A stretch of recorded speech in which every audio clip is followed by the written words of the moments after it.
सभी दीदी भैया से नमस्ते। मैं अपने यूट्यूब चैनल पे आप लोग का स्वागत करती हूँ। हमारे चैनल के लाइक सब्सक्राइब करिए। मैं दोनों सहेली सुनाने चल रही हूँ राम के गीत अच्छी लगे तो कमेंट में बताइए भैया दीदी हरन कैसे लगी। आइए सुनाती हूँ। चलो उठाओ।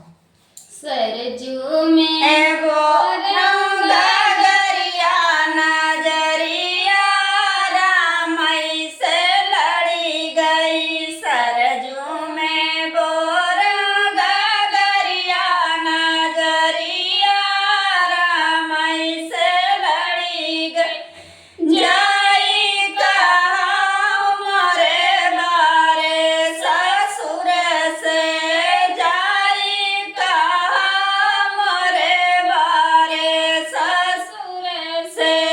खोज ले दूसर पतहिया नजरिया रामई से लड़ी गई। खोज ले दूसर पतहिया नजरिया रामई से लड़ी गई। सरजू में बोर गरिया नजरिया रामई से लड़ी गई। जाई कहाँ मोरे बारे जेठा से, जाई कहाँ मोरे बारे जेठा से।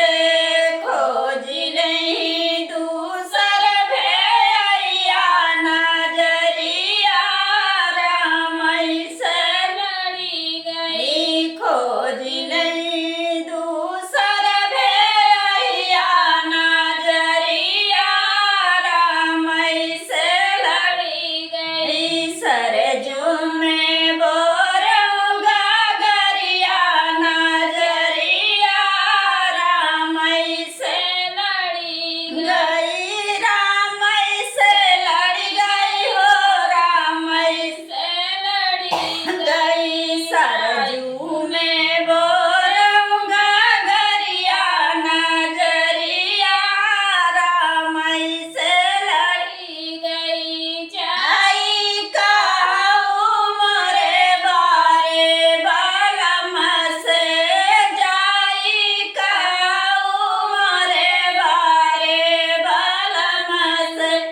खोज ले दूसर रानिया नजरिया रामई से लड़ी गई। खोज ले दूसर रानिया नजरिया रामई से लड़ी गई। सरजू में